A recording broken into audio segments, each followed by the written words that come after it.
Hi, Ollie. Hi, Marcos. Nice Hello. to see you again.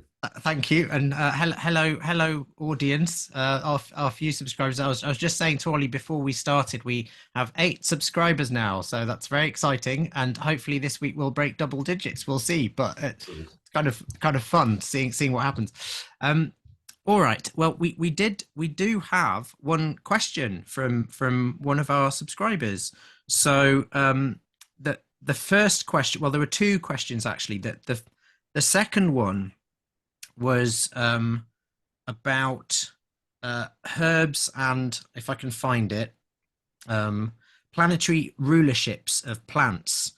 So why is there not always consensus? And the idea that different parts of the plant may have different rulerships and how the elements play into it. So what this is about for any listeners who don't or watchers who don't know what this is talking about is just that in the tradition, different medicinal plants were said to be ruled by different planets. So, for example, you'd have herbs or medicines ruled by Mars that would be like nettles, for example, because they were stinging plants. And different authors would categorize these plants differently.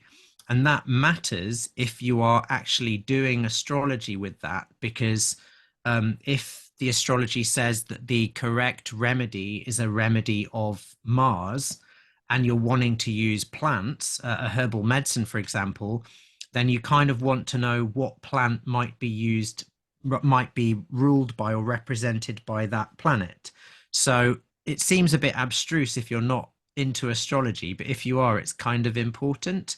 So I guess my take on that, I think we should do next episode just talking about that whole deal, Ollie, because Oh, definitely. It's something that when I started really freaked me out, but now I'm much more sanguine about it for various reasons. So we can go into next episode. yeah, I think that would be fun. Where there is a whole set of tunnels we can go down on that one.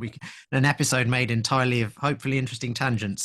So yeah, we will deal with that, Camilla. So thank you for posting that. And then the other question that she had, and I'll just deal with that briefly now, and then we'll get into we've got, so we're going to be talking probably about ethics and astrology Yes, this episode. yes. So we'll get into that. But the other question she had, and I'd like your input on this, Ollie, and so because Hmm. I've been hogging the mic, so maybe if you say a few words on this, and then I'll put my two penneth in. Um, she says, um, "Okay, could you make a chart of a pregnancy if you had the time of conception, as with IVF? Would you find that relevant to treat a pregnant patient?" Whoa, no, there's a lot to unpack there. Um, Yeah. I think we could probably say, in theory, yes.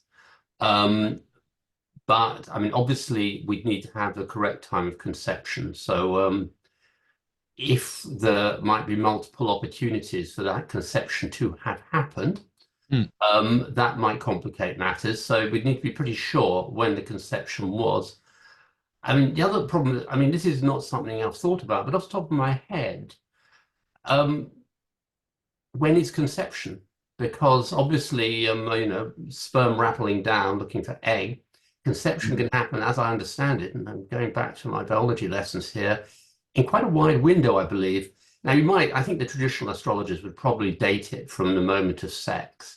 Mm. So, but we could be pretty sure. So I'm kind of being pedantic here. But Mm. I mean, Okay, and no, it's interesting. Your brain went down sort of similar sort of like practical sort of like considerations, tangents as mine. So I was thinking that sort of like I guess you'd have to use O time. Like yeah, basically, the moment of orgasm is the moment um where you'd assume you'd have to time conception from. So that would be the big practical yeah, difficulty here. So like astrologers would use the time of conception. There's actually old medieval texts about this, saying, it would be preferable because there's a theory in astrology about using the most radical chart, which means the chart that is the closest to the root of a thing as possible. So actually, with humans, it's not the birth chart, it's the chart of conception. But there are actually medieval tracts written about this where they're like, well, it's almost impossible to find out when conception would occur. And there are whole methods in medieval astrology. I don't think they're very reliable personally, but there are methods of using the birth chart to work out when conception might have occurred and all that. You, But to your point, Ollie, so I think it was common for medieval astrologers to suggest times when it might be possible to conceive a baby, so to provide an election for conception, but to actually determine the actual time when conception occurred. So to answer that question on a technical level, I agree. I think if you've got a time where you're pretty sure conception happened within this 5 minute window, then okay, cool, we could work with that. Or if it's, but I think that Camilla's question was about IVF. Now that is a bit easier in a sense, because with IVF it would be the time of insemination, like the again. So you might have a 2 or 3 minute window there where you, so that is doable for making a chart. And I think to your point, Ollie, about the about obviously actual conception on a technical level doesn't occur until some time later. I'm not too worried about that, because astrology is often about symbolic thresholds. I mean, oh, agreed. yeah, And we're talking about when something becomes concretized in time rather than when it actually happened. yes, Good, I and mean, and so yes, and I think we both think about astrology in more magical than scientific terms, right? definitely, So definitely. because really is all of astrology is an abstraction from real world data. It is not the real world data. Otherwise, it would just be astronomy, right? But So Marcus, what yeah. what was the questioner hoping there was? I'm just go back to the question. What were they hoping to get from the chart? What? I think it was a question. I know a little bit, and I'm not. I don't want to sort of like go into specific Absolutely stuff not. because But no, but, I know this person. I know Camilla. but So, in the but the question, in the question was, question, if I repeat the question, could you make the chart of a pregnancy if you had the time of conception, as with IVF? Would you find that relevant to treat a pregnant patient? So what Camilla's saying there is it's not really about the chart of the unborn child, but would that chart of conception absolutely. tell you something about the pregnancy? And I think yes, yeah, Yeah, yeah. I mean, things I guess one could look for, and I wouldn't know the technique of this, is possible times of birth. I would guess from cyclical matter, so it would be more, some would be more likely than others, and Mm. how safe the pregnancy is. And but again, because I'm assuming you would read the chart, yeah, for the normal things that you would look for in any chart. For I the, guess I would probably put more. I don't know because it's the chart of the conception, so you would probably look. Perhaps I was thinking of the fifth and the 12th house, but that would maybe be in the mother's chart more, that would be in the this is the fifth thing. house of children and the 12th house of pregnancy. Because interestingly, traditionally, while the fifth house is the house of, children, offspring, the 12th house had a lot to do with pregnancy as well.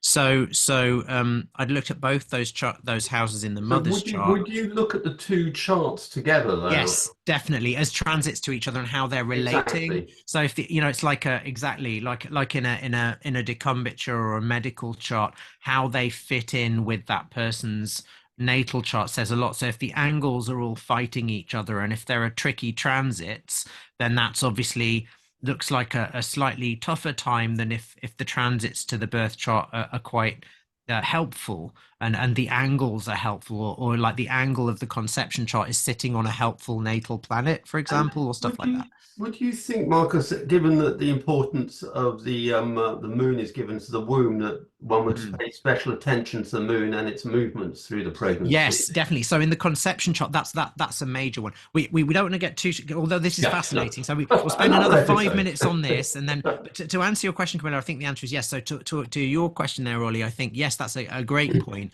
because the moon is the natural ruler of sort of I'd say the endometrium, the Yeah. linings, and then in terms of, so an ideal thing would be to have the moon applying really actually by a friendly aspect to any planet, but particularly with reception, and particularly if that planet's in good dignity and not retrograde. If the moon is applying by a hard aspect to a planet, particularly if it's one of the malefics, then like Mars or Saturn, that makes things a bit trickier. And if it's applying to a retrograde planet, that can cause complications as well. But these are all those. That's one predictive element, and I'm of the school of thought, and I think we're probably of similar mind on this, Ollie, that I don't think astrology is deterministic. I No. think it's more like a weather report. So it'll just point up, okay, this looks like you don't have too much to worry about. This is plain sailing, or actually this might be a bit more problematic. So, and you might be able to arrive at some sort of timing from that, if the moon's next aspect is coming up. But that's a huge one. Yeah, so what the moon's doing in that chart would be really important, I think. So yeah, anyway, I mean, that's something we could probably come back to. And I know that in future, depending what happens with this channel, there are some astrologers who specialize in this kind of thing, and we might be able to get people on for interviews and stuff. So that would be really interesting. Anyway, right, okay. uh Seamless segue into ethics. Ethics, yeah, it's very interesting because obviously, yes. I mean, this is one that,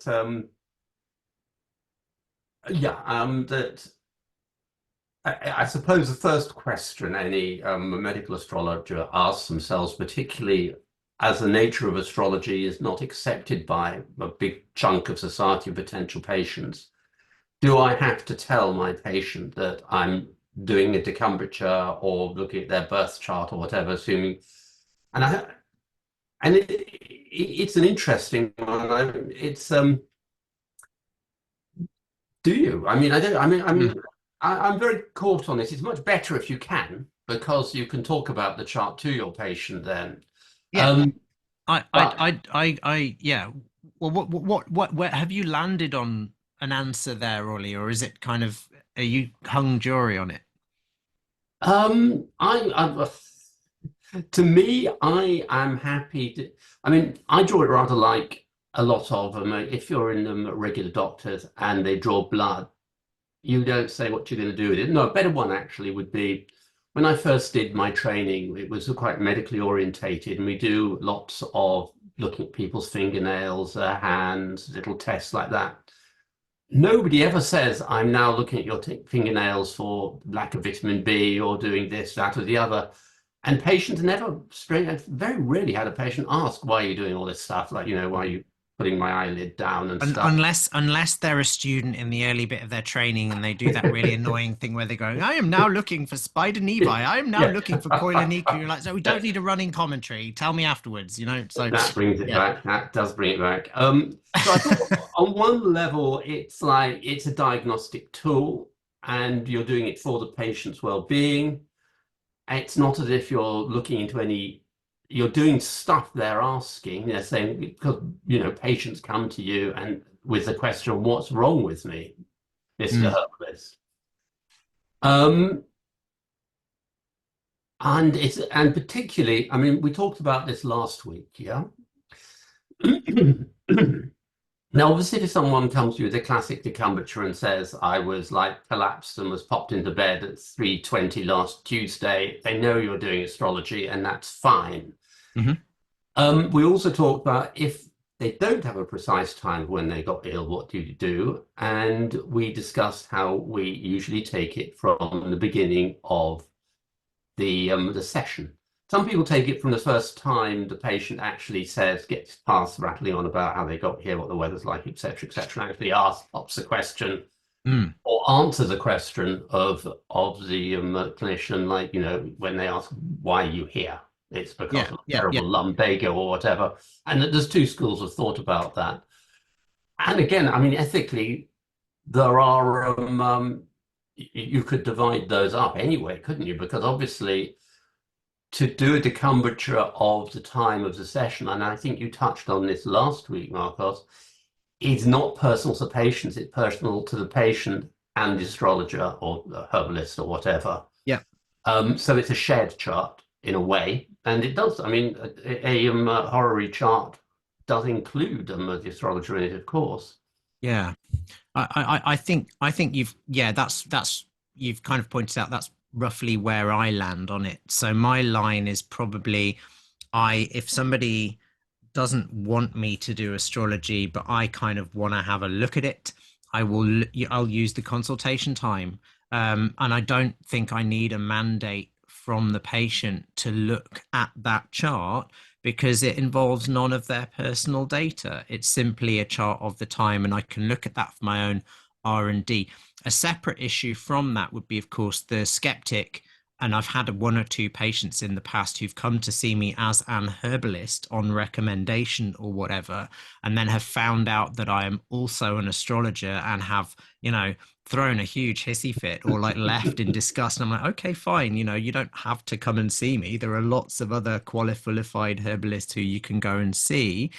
So that does raise the issue for those people. Like if I'm taking a peek at the astrology, where they might say, does it affect your treatment of me? And I'd have to say it in a way, yes, but it doesn't affect the treatment in. So the way I kind of look at it is it's a Venn diagram. So I've got my scientific information and the sort of the biomedical stuff from the case history and physical exam, and then you've got the traditional herbal knowledge, and then you've got the astrology should you choose to use it, and then I'll use whatever lies in the overlap of all of them. So I'm not just using, so the at worst what I might be doing with the astrological information is excluding, if you think the astrology is all a load of old, I might be excluding potentially viable possibilities, or assuming that the astrology is on point, but I may not know everything about it and may occasionally make a mistake. Then, occasionally I will be excluding viable possibilities. And I think that's always a danger with any sort of mental frame of reference that you use. But anyway, so the point is, I don't think the astrology adds an element of, for if you're coming at it from a thoroughly skeptical mindset, I don't think it adds any element of risk. But I do think it could potentially mean that you're excluding things that might be useful. Of course, I think in my experience, it adds an incredible amount of utility.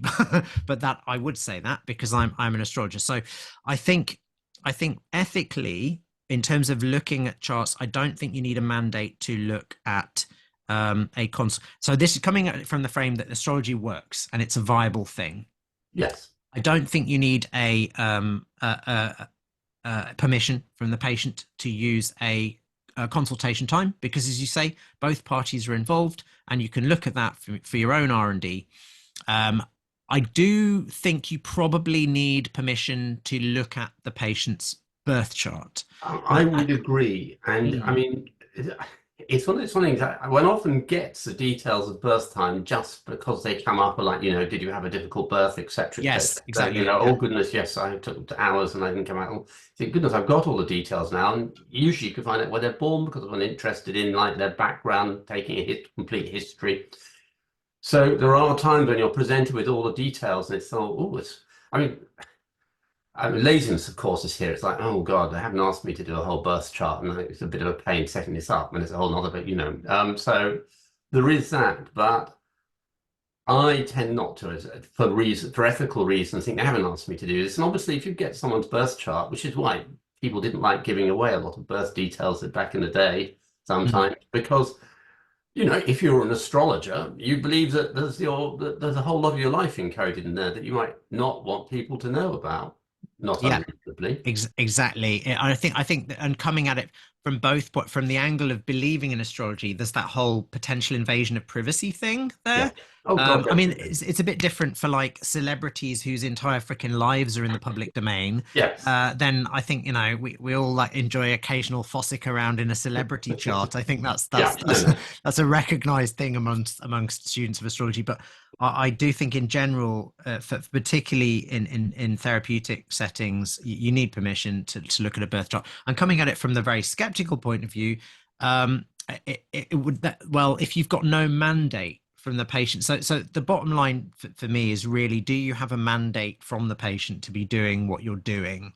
And if you don't, as with if you decide to look at a consultation chart, even if the patient hasn't asked you to do any astrology, as I often do, how are you using that information and that data? And for me, I think if I'm using it only to narrow down a list of possibilities rather than to absolutely dictate the treatment, which I wouldn't do anyway, because as I say, it's always a Here's an interesting one for you yeah. because I mean,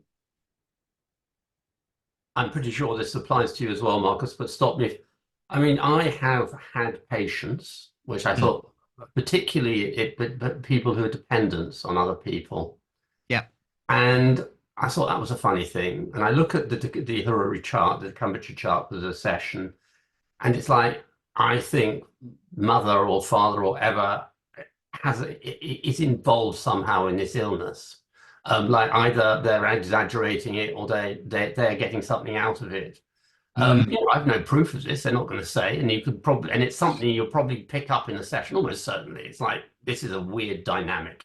You yes. go to chart and you think, oh, look, there it is. Mm. Um, is that ethical, or is it? It's astrology. I mean, is it ethical? I think it's how you use this information. So if you're looking at that chart without, the chart of the consultation, without the patient having explicitly instructed you to do so, I kind of look at it. I kind of I'm looking at it out the corner of my eye approach, go, okay, I'll bear that in mind, see if anything comes up. Right. So I'm not going to ignore it. I'm not going to go, oh, well, but I'll kind of like, okay, so maybe that's the thing. And then, because I always think these things usually, it all comes out in the wash. If that patient decides they like you and that working with you is a good thing, then eventually over time, usually through your discussions, as you say, that these things will reveal themselves. So the story will reveal whether what you spotted is legitimate. The problem is, I think astrology, as fantastic as I think it can be, it's a divinatory thing. So it's always a context dependent thing. So one of its greatest asset, it only really becomes super powerful in my view when you can um, ask questions of the patient, when you can use it as a climbing frame for generating questions and analytical possibilities. And then it becomes like, oh my God, this is amazing, because you can Yeah. kind of go, is there an issue going on with your spouse? And is it like, did you have an argument recently or something? And they'll go, ah, yes. And then you can contextualize what you're seeing. But sometimes you can spot, oh, there might be a problem with their partner or with their mum, or with their Yeah. money or with their partner's money, or whatever. But Exactly. until you contextualize it, you might be spot on. You might be one of those people with an incredible they're very rare, though. They're much rarer than most astrologers believe they are, which is that incredible gift of getting things right on the nose most of the time. But as most of the statistical studies of astrology show, that is not a common gift. You Again, need the context. out of interest, Marcus, and this is another ethical thing, because obviously we use a technique which was refined in like the 17th century or put on paper in its final Yeah. form. So, and in that time, witchcraft was a commonly accepted reason for illness, and problems in the 12th house particularly would say, oh, you've been cursed or whatever. I Yep. mean, and it's a bit more complicated than that, but Yep. and obviously there's things now that we'd say, that actually we wouldn't say because it might be like mental illness or whatever or something. I Mm. mean, and I'm snorting, but obviously there are many places in the world where well, this is what um I'm trying to get at, and yeah. and also there's lots of people in, I could name lots of I've people I've who I've wouldn't had have any I've had problem with clients me who saying who they've been believe cursed, who think themselves. they've Yeah, been cursed. yeah, yeah. I've had clients who believe themselves to be cursed, and as somebody who is magically minded, I think I'm not going to shut my mind to that possibility. I think absolutely. So where were you I'm just going worried with that? about ethically, how does one deal with that?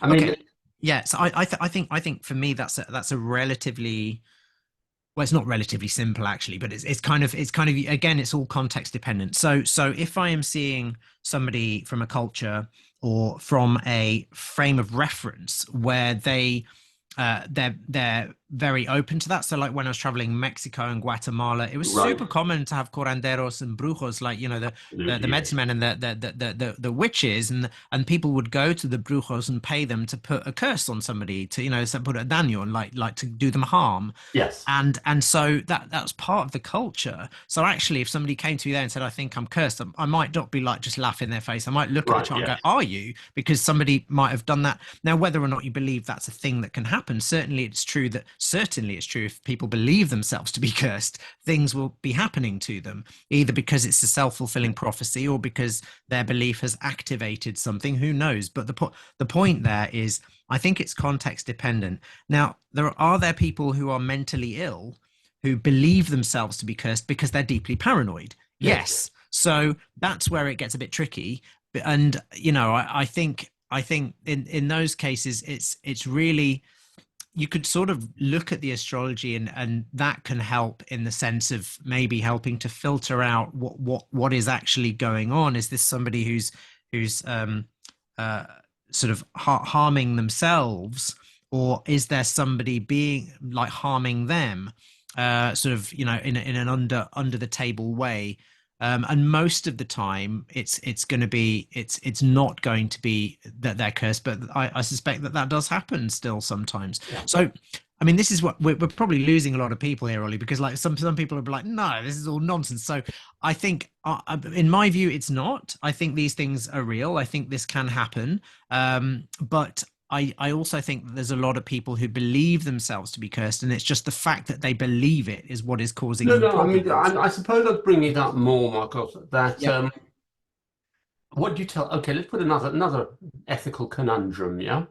Okay. Again, you look at the decumbrature chart, yeah, and it's flashing red as according to Culpepper and Lilly, the two classic astrologers we discussed last week, Okay. and it's got everything like, this person is near dead, but or there's danger, danger, but actually you can't see anything wrong with them. Maybe they've got pancreatic cancer, or do you say actually? You seem okay, but I've just got a feeling that you should really go and see a Well, no, specialist. two. Okay, so two things. I mean, we'll circle back to the curse one because I think there's more interesting stuff Okay. to get from that one. But from in that situation, And firstly, this have is they this have is they someone have they who asked you to do any no, they astrology here? haven't. So this is Right. obviously So if if if they okay, haven't so asked, for they just glance at the chart for a bit of inspiration, and it's like, oh shit. Okay, well, if you look at a chart like that, firstly, two things. Well, Culpepper, one of his famous quotes, and I'm going to mangle it now, but he said something like, you shouldn't expect a cold to last a year, or a consumption to be over in a day, meaning that whole importance of context. So, a really grotty chart, like this potential death looking chart, is going to mean something very different in the context of a patient with a terminal diagnosis and a patient who is apparently completely healthy. It Yeah. may mean, in the sense, in the apparently completely healthy patient, that they've got something coming up over the hill that's going to seriously challenge their health, but it may not be that they're on the cusp of No, death. no, absolutely, I agree. Technical point there. Context is always huge, huge, huge in astrology. But the second thing is that from an ethical point of view, if they have not asked you to look at the astrology, then I think all you can do is suggest to them, say, I think you seem in pretty good health at the moment, but I'm just a bit, I think you could do with having this checked out. So, and Right, just yeah. because as a herbalist, you can say that. You can say, I think, because we're both herbalists. So I think that's we often send people we ask them to go and speak to their GP if they're, if they've Yeah. got some sort of dodgy sign or something, or something's not right. So I think that would be one of those times when you direct them, and you could have a little look at the chart and sort of think, where might I direct them? And Right. then presumably, if there really was something going on, then there would be something in the case history. I mean, there would presumably there'd be something that brought them through your door in the first place. You know what I mean? Right. And you could say it's because of your whatever, your Yeah, tummy without rumble without or without whatever. making up a load of nonsense, you could actually give them a legitimate reason based on why they've come to see you, and say, go and get this checked out. And therefore, so that would probably be my way out of that one, I think. Yeah. No, that sounds good. And yeah, that's pretty much what I've done in the past, to be honest. Okay. I've been Yeah. told once Just or just go twice. go and get this checked out. And okay, you say that's happened in the past. Did it turn out that they've had something It properly did. dodgy going It on? did. I Okay. mean, not giving too much patient details Yeah, yeah. away, No, but don't. Don't get too they came to specific. me with a problem. It's drink related, and I thought this is probably all due to that fact that you're drinking so much hard spirits. Yeah. But I looked at the chart and thought, this I've never, this is whoa. So I thought I think you should get this checked out.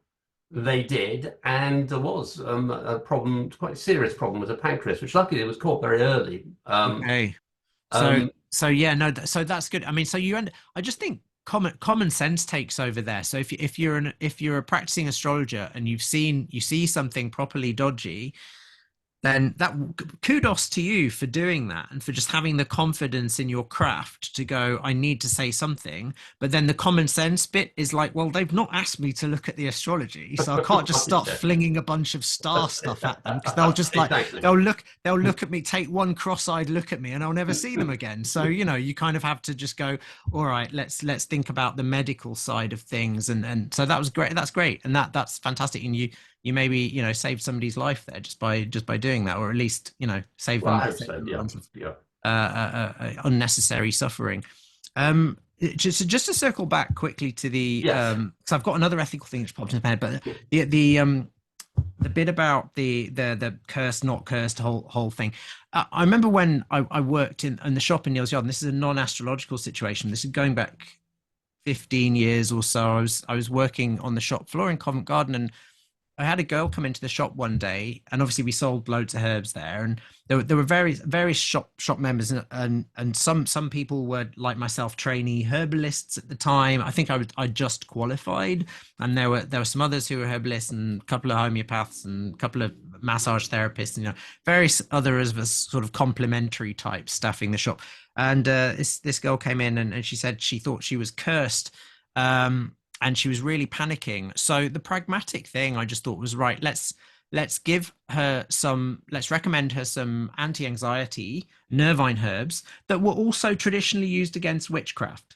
Because and you can, because here's the thing, it's a win-win in the sense that if you've got some plants that have sedative anti-anxiety activity, that's going to help her like reactivity to it. If she is bewitched or whatever, then great. Let's use some plants which traditionally Yeah. sort of help Definitely. to antagonize that. And then thinking things like vervain, St. John's wort, wood Yeah. betony. There's Yeah. a bunch of plants that traditionally were used against witchcraft. And then if not, then it's still a win-win, because she's got that belief system in her mind. Then just telling them that these Yeah. plants were used, and telling them truthfully, because they were used against witchcraft, is going to enhance any positive effect No, that she got from them. So absolutely. so that was, I mean, obviously this was a person who wandered into the shop. I also, of course, suggested that they go and see a practitioner. And we were just round the corner from Mysteries, the sort of Oh, hippo yes, shop yes, yes. so there were various practitioners and whatever. I said maybe do two things: maybe book in to see a herbalist, or your GP, whoever you feel most comfortable seeing, depending on whether, and obviously she'd come into Neil's house, she wanted herbal treatment. So book in to see a herbalist, and maybe just pop into Mysteries and see if they can do anything for you. But meanwhile, just get these herbs and drink this tea, because it'll calm you down, and they were all used against witchcraft. So, it's kind of like, so do the practical stuff. Um, in terms of using the astrology for that, yeah, that is a thing. You can use the astro to check if you are cursed. But I like John Frawley on this, in his horror textbook. He says if you followed all the traditional rules Yes. to see if you were cursed, we'd all be flipping cursed, or Yeah. people would be cursed half the time. So he just brings it down to a couple of very simple indications in the chart, like if the first ruler is being afflicted by the 12th ruler Yes. mainly, or if the Yes. first ruler is in the 12th or in the In the power of the 12th. 12th Yeah. house of hidden enemies, then it's more likely. And of course, there are modern equivalents. You don't have to think of it in terms of witchcraft. Modern equivalents would be like people gossiping about you or spreading rumors and that kind of Yes. thing. So it doesn't have to be cast in those very explicitly No. magical terms. But yeah, no, it's a very interesting one. And obviously my experience of it has been that astro can be quite useful, although I haven't actually seen a patient since I've been using medical astrology regularly who believes themselves to be cursed. I actually had a patient like that a couple of years after I just started learning astrology, and I didn't know enough to to Right. to use it. I remember, it's going back 20 plus years at Neil's Yard, and he believed he was a very friendly, nice Greek guy, and he said his family had actually been cursed by a couple of generations back. Oh, By classic. there's the Yeah. whole story, and the Absolutely. whole family, and the family had been cursed for 7 generations by Seven this thing. generations. Yes. Yes, Classic and stuff. I yeah, mean, and but this is the thing. But then, of course, you might get that crazy thing that you're sitting there with a herbalist, not telling them you're an astrologer, and they're sitting there thinking this herbalist is going to think I'm crazy if I tell them first. I said, look, I don't think you're crazy. I'm very open to these sorts of No, I ideas. know you would, but it's people are very inhibited. Like we're Yeah, inhibited. Someone just come out and say, "Oh yeah, like we're astrologers. We do this because of the reaction I yeah, get." totally. Well, I Um, mean, at the time, I wouldn't have had the front to call myself an astrologer. I'd only been learning it for a couple of years, so it was just like, not. I'm definitely not ready to be taken out of the oven yet. Um, so yeah, but it was an interesting one. So, uh, anyway, I mean, just I hardly dare say it, but just if any of the listeners have some ideas or comments on this, please whack them in the comments below, because this is an interesting and no doubt well, highly definitely, controversial area. So I'm expecting love we'll to get hear some them. interesting comments. All right. So the only other point that popped into my head about sort of ethics, and this you've kind of touched on this already, was when you see something difficult coming up in the Yeah, chart, and this would be now this has happened a few times where you've got a patient who's come to you and asked you to do astrology, or they've yeah. requested it, Mhm. and they're in a tricky medical situation, cancer diagnosis or whatever, and they want you to do some predictive work for them, and the prediction doesn't look great, or it's maybe not what they'd have wanted to hear. And that is such a dilemma, because on several levels, because on the first one you kind of want to do your due diligence as an astrologer and be honorable and truthful to the art, and say what the damn astrology Yeah, says. It says this is, but the second thing is, you don't want to basically be cursing your patient, because by declaiming, okay, I think this is going to go bad and things might go wrong at this point, you're kind of putting a negative idea into that patient's head. And if you believe, as I do and you do, that it's not set in stone, you're kind of potentially, there's that whole thing of, are you creating a self-fulfilling prophecy there at and worst? you presumably you would have had this conversation with the patient before you even agreed to do it, though. Yeah. No, you'd usually say, And you okay, say, like, I wouldn't, what, I'm not really happy doing this because, like, if there's some bad news on that, that become a self-fulfilling prophecy. yes, Even though I yeah. think, actually, this is just a warning sign that, if you to take an Oh, well, umbrella and go out. I've definitely put my foot in it in the past. Just even though I've tried to be tactful, I've not done it very well, and I've always said, I don't believe any of this is set in stone. And I think we have this information so that we can intervene. So, for Yes. example, if this looks like you'll get, say for example, the treatment will be quite helpful. You'll get a few years where it'll be helpful, but then there's a possibility that it may relapse. Say there's a little chain in the chart Yeah. showing that the person is heading towards a, say, nice trine of Jupiter or whatever, and the Jupiter's not ruling a dodgy house, it's in the 10th one, but then Jupiter's freaking retrograde, and then it bounces it back to Saturn or something, or so basically it shows an improvement followed by a potential reversal after a while. Or so in terms of cancer, that might be a much delayed recurrence. What's the word? Relapse or whatever. Relapse. Yeah. So something like Yeah, that. I think there's another. It's temporary remission is what that shows. And but so the way I've approached that in my mind is like, well, actually, that it's these things I think are elasticated windows. So I think when you get timing in astrology, you can go, okay, well, the most likely timing is this many months followed by this many years, or this many years followed by this many months. But I believe those windows are kind of fractal. So with the correct intervention, you could push that number of months up to years, and Right. years up Yes. to Yeah. decades or whatever, so that you can still see, using different timing techniques, when things are likely to be coming up, but you could expand that a lot. But the weather report as a whole will still hold. But with many conditions, you can die with rather than from them. Well, quite. So it's really context dependent. But that for me that remains a big ethical So dilemma. Yeah. ethically, do you try and discourage your clients from asking that question? No, I don't. They can ask. They can ask whatever the heck they like. And if they're coming to me for astrology, I'll always try and do something predictive, but I always try to skew it positive without sugarcoating or lying. Yeah, So yeah. I'll say something along the lines of, okay, well, and I'll always point up, because this is the main point of astrology, I think, is to point out the remediative possibilities. Okay, so this thing is helpful, this thing is helpful, this thing is helpful, and then this thing is not so helpful, and this thing is maybe not so helpful. So I don't know, Just like so the listeners can understand, this would usually be done from the birth chart rather than a decumbiture chart, no, wouldn't it? no, no, no. It depends. It very much depends, actually. So from the decumbiture chart, I would use the decumbiture chart for a specific disease. I would only Right. really get the birth chart involved in that if it was a congenital disease or a disease. Okay. Okay. Well, that's interesting. I So, would, if somebody was coming to me for astrology, I always look at the birth chart anyway to look at the temperament or whatever. But right. for Yes. individual illnesses, I still favor the decumbiture or a consultation chart because it's going to talk to the specific circumstances surrounding that Well, this disease. is a whole other episode, isn't it? So Yeah, let's. yeah, yes, exactly. When to use what kind of chart for what kind of thing and how, blah.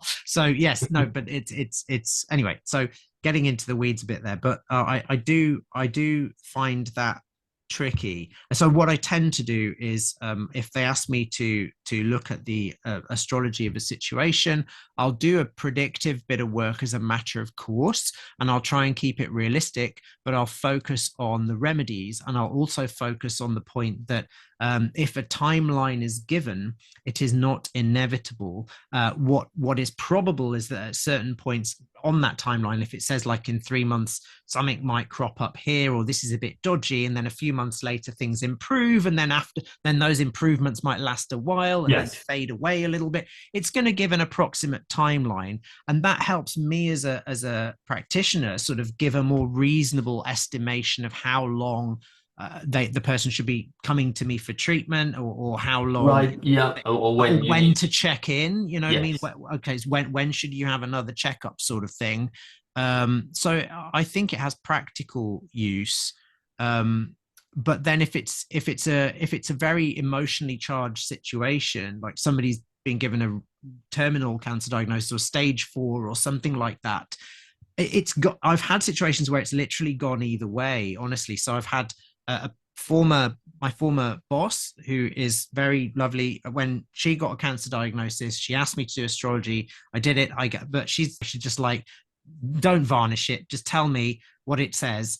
And so I said, okay, this is, and we gave her the timing, and she was really excited by it. She's wrote back to me over the years and gone, oh, that timing came back. And oh, yes, just when you said that tumor might come back, I had a scan, it's popped up again, but I know it'll be fine because I've got another 10 years. So actually, she said she said that was one of the things that's kept her going, because she's Right. been like, oh, it's been really helpful to see how this timeline's played out. And I've a few times I've not panicked because I've gone, okay, I knew something was going to come up here. So she's kind of inflected it that way. And she's very sanguine temperament, very positive person, Right. actually. But then another client I saw came to me and just had a breast cancer diagnosis. And I said, well, from the astrology, it looks like the treatment will be really helpful. I think you'll get a few years with the remission, but it might pop back after a few years. So you might need to just check in again. I think she was absolutely devastated that I'd said it might come back. So Yeah. this is where what Lily says is mixing discretion with art. And it's the trickiest point in astrology. Yeah. Yeah. And so this was, a person who's asked you to do it, who said they're interested in it, who wants your predictive stuff. But then when you say it might come back, they're like, and I felt awful because I'm like, am I cursing this person with this? But I hadn't said it would. I said it might. And if it does, it'll be around this time. So the logical thing is, if it's coming up to that point in time, go back and get things checked out. So Yeah. it, so I think the older I get, the less inclined I am, I think, to do predictions in those circumstances. I think I would probably, but then again, I say that my I think the other person found it so helpful. just on a point Mm, of, I think people, because they're so used to pop astrology giving vague things like, remember to take your umbrella out today, or you'll meet yeah, a tall dark stranger. yes, yeah, They yeah, don't realize that astrology can be so predictive. yeah, I mean, much more probably than we tell our clients. And so I think that's quite a shock to some people, and that's what you have yeah, to be and I think one has to be very careful about that. So because it's one thing to scare yourself, but it's another thing for me. I mean, particularly as a therapist, if you upset a client by walking in with your muddy boots and trampling all over their psyche, that is a huge ethical problem in and of itself. Right. So in attempting to be honest, and in attempting to be diligent about your craft, you could be doing psychological harm and psychological violation on a client. So well, this is quite right, but obviously that stands to any herbalist, because even if you're not an astrologer and you're just a herbalist, and somebody goes like, Doc, I've been told by the GP X, Y, and Z, what do you think? You're not going to say, oh God, that's bad. That actually, you've probably not got long to live or whatever. I mean, not quite that extreme, but that would be highly unethical as well, because so it's all on a continuum, as it were. It is. I think the answer here has to be. I mean, Lily put it best, really. Mixed discretion with art. I quite agree. You've got to just sort of really, and if somebody is in, and I think probably the rubric that I use these days is, the more highly charged the situation is, the more I will try to limit the prognostics. In a sense, I'll just be like, okay, I think you'll find benefit from this and this and this. And I think I'll phrase it in a certain way, like, we'd need to check in around this point, because it looks like, this might be a bit of a rough patch here. But even then, I'd be careful, because if somebody's really, in a fear of their life situation, people can go either way. I think some people, if they're a little bit more gentle souls, let's say, they can be bruised by it. Or even if they're just in anybody, if you're in a vulnerable spot. So yeah. I think that for me is the difficult ethical core of medical astrology. I suppose a similar thing might apply to other medical situations in general, but then that's a whole thing. That's a whole other thing. And how to communicate bad news and all of that is. Your oncologist tells someone you've got 5 years to live. It's not unknown that they'll drop dead after 5 years on the dot. Yes, but that is exactly my point, though. I do think that's very true, because often I think these things are statistical curses. When you pronounce a statistical curse, and obviously it falls to us as herbalists to remind people that these things are on a bell curve, and that some people will be outliers, and it's our job to try and yes. shunt you towards the outlier position as best we can. Yes, hopefully in the right direction. So it's kind of but the point is that those things can be taken as curses. So it's also conceivable that things we say, if we're saying something along those lines, could be taken in a similar vein. So yeah, it's a tricky one. Anyway, I don't know. I think this has been how long have we been talking for? Probably a while. Ages, yes. Yeah, ages. So I think we've talked ourselves to a standstill, but let us know what you think, guys. Our small but hopefully growing audience. If you've liked this, then please do subscribe it and like it, and please put your thoughts below, particularly about the ethics thing, because it's complicated, and also if you've got any special requests you'd like me or Marcos to talk about, we'd be really interested to hear that. So please let us know. Yep. Fantastic. Okay. Bye, Marcos. Thanks, Olly. Bye, guys.